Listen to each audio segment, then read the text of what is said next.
O dia 11 de outubro marcou o Dia Mundial de Luta contra a Obesidade. E nós estamos, sim, obesos. Olha só, segundo dados do Ministério da Saúde, há pelo menos 100 milhões de pessoas que estão acima do peso. 20% da população brasileira está obesa, o que representa cerca de 48 milhões de pessoas.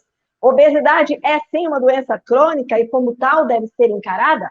Essa é a pergunta que nós levamos para o Dr. Durval Ribas Filho, que mais uma vez atende o Simples Assim, Dr. Durval, que é o presidente da ABRAM, a Associação Brasileira de Nutrologia, que muito faz no combate à obesidade. Não é verdade, doutor Durval? Seja bem-vindo.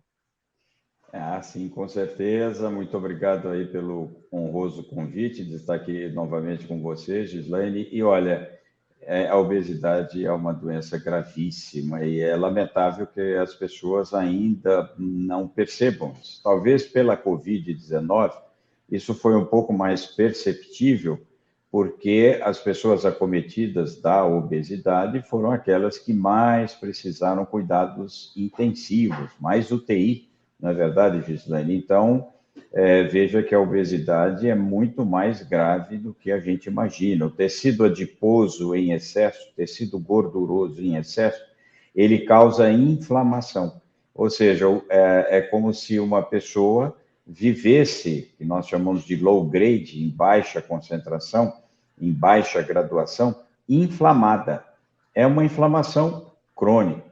Então, por isso mesmo que a obesidade gera várias e várias outras doenças crônico-degenerativas, como diabetes, hipertensão arterial, dislipidemia, insuficiência cardíaca, artrite, artrose, falta de ar, doença pulmonar obstrutiva crônica, enfim, é uma série de comorbidades associadas. Por isso mesmo que se comemora, né, que a própria Organização Mundial de Saúde disse, olha, é tão grave esse problema no mundo, não é só no Brasil, evidentemente, que nós vamos ter um dia especificamente para alertar as pessoas a respeito da gravidade dessa doença crônico-degenerativa, que é a obesidade. Não é mesmo, Gislaine? Exatamente, doutor Durval. A gente também pode considerar que estes quase 2 anos em que estamos vivenciando essa pandemia contribuíram também para o aumento de casos de sobrepeso e de obesidade? Com certeza, né? Porque as pessoas começaram também a ficar um pouco mais em casa, não é mesmo? E atividade física menor, uma ingesta maior, porque ficando em casa, você vai, abre a geladeira, come um pouco mais, fica ansioso, a ansiedade, ela gera fome compulsiva, e com isso a ingesta calórica efetivamente é maior. E para se tornar obeso, a gente acha que precisaria todos os dias comer muito, né, quer dizer, de forma até jocosa, comer uma feijoada todos os dias. Absolutamente. Se você tiver um ganho de peso, até um cálculo simples, se você tiver uma ingesta calórica todos os dias, por exemplo, de 100 calorias a mais, uma fruta, 100 calorias a mais. Durante o mês todo, nós teríamos 3.000 calorias. 1 quilo de gordura precisa de 7.000 calorias, portanto, meio quilo, 400 gramas. Então, a pessoa ganharia 400 gramas por mês. Ora, 400 vezes 10 meses, 4 quilos, quer dizer, no fim do ano, ela teria mais de 4 quilos, que ela ganhou comendo apenas e somente 100 calorias por dia a mais do que, logicamente, aquilo que ela gastou, que nós chamamos de balanço calórico positivo, crônico. Então, não é difícil ganhar peso, é muito fácil. Agora, difícil é não só perder peso, mas principalmente manter o peso perdido. Eu acho que esse talvez seja o grande maior desafio. Exatamente. Uma questão também, doutor Durval, é que a obesidade nas crianças também é preocupante, não é verdade? Sim, Gislaine, olha, os estudos mostram que 66% das crianças obesas serão adultos obesos. 66%. Né?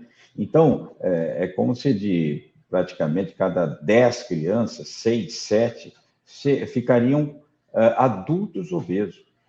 Então, veja a gravidade. Hoje, no Brasil, é em torno de 25% a prevalência da obesidade em crianças e adolescentes.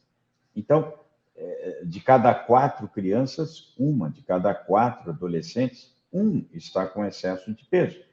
Então, a gente às vezes esquece disso e passa até desapercebido, porque como a pessoa que tem obesidade, ela não tem febre, ela não tem dor de cabeça, ela não tem dor no peito, ela não tem, enfim, um sintoma característico, parece que a obesidade não seria uma doença, né? Muita gente até caracteriza como preguiça de uma atividade física ou gula. Exatamente. Esse é um grande preconceito, esse é uma grande estigmatização do obeso, que ele, lamentavelmente, ele é considerado um glutão e uma pessoa que não tem força de vontade.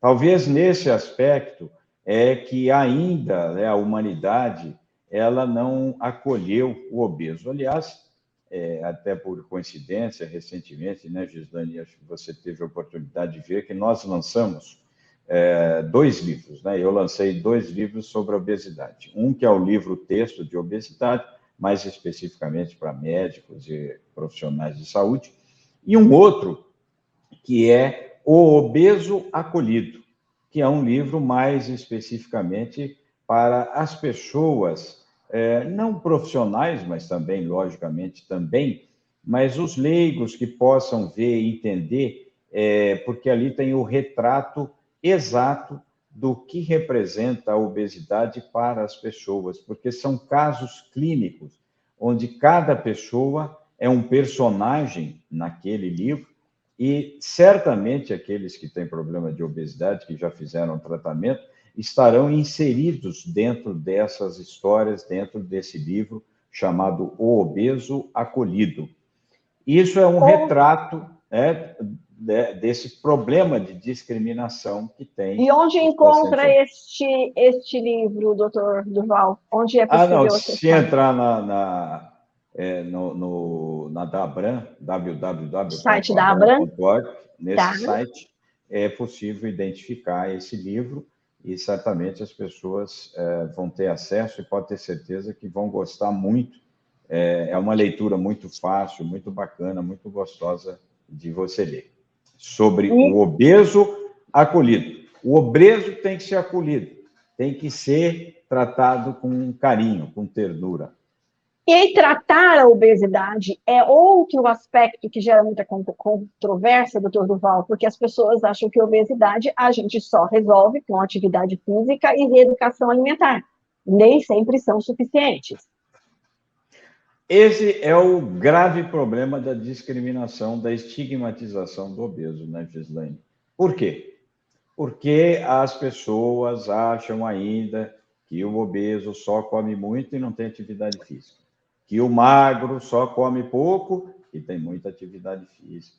E isso não tem mais sentido até de ficar discutindo isso. Porque, existem fatores epigenéticos, fatores genéticos, fatores multifatoriais, enfim, e que leva a pessoa a ganhar peso.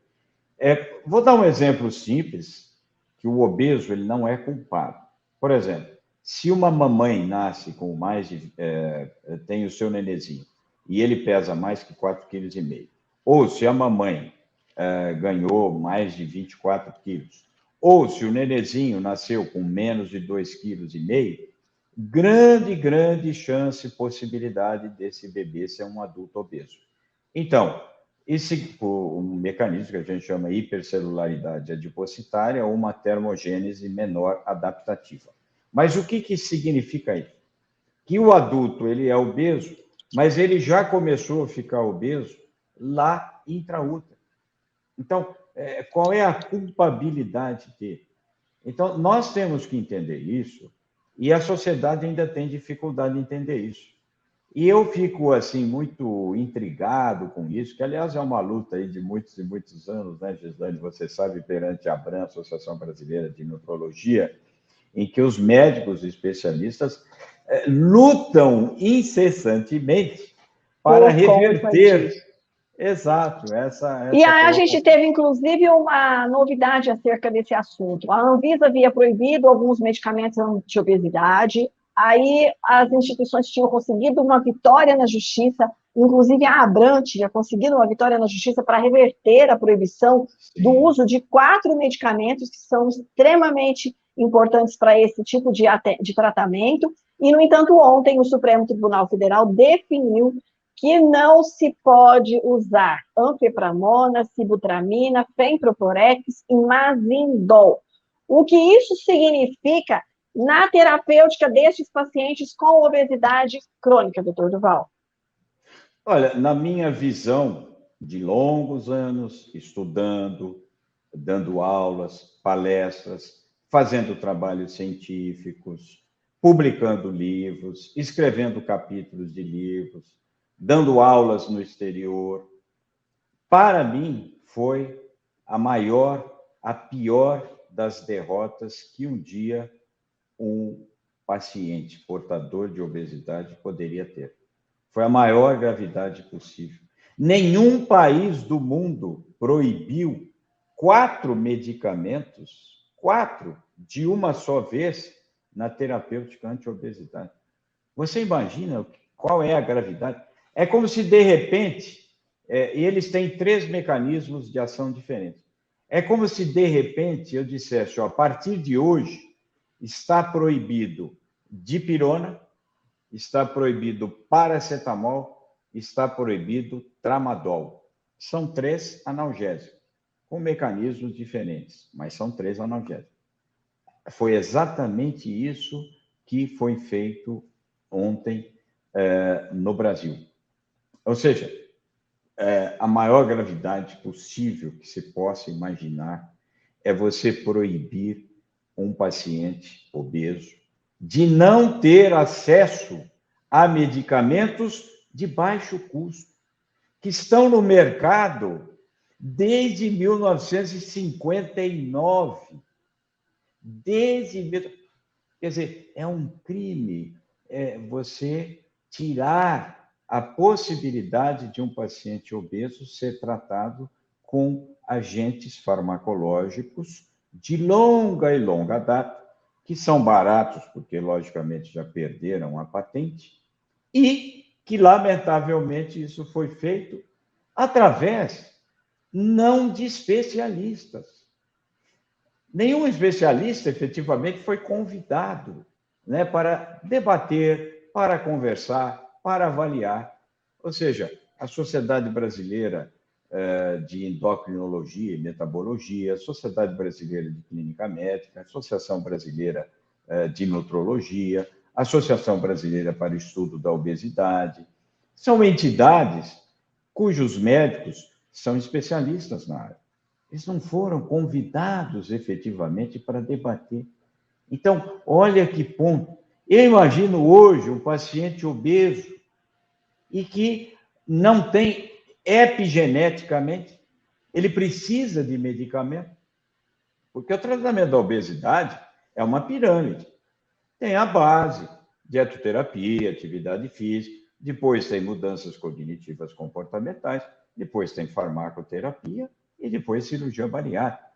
Então, quer dizer, de repente, ele é obrigado a ir direto para a cirurgia bariátrica, né?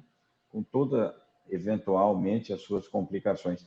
Então, eu vejo o que aconteceu, Gislane, você que nos acompanha há muito tempo, sabe desse nosso discurso, sabe, modéstia à parte, dos conhecimentos que a gente tem dentro dessa área, e de repente, lamentavelmente, ocorre algo totalmente inadequado, diria até de forma inescrupulosa, você não dar acesso a 4 medicamentos, a 4 agentes farmacológicos. Olha que coisa impressionante. Não existe nenhum país do mundo que aconteceu isso. Você retirar simplesmente 4 de uma só vez.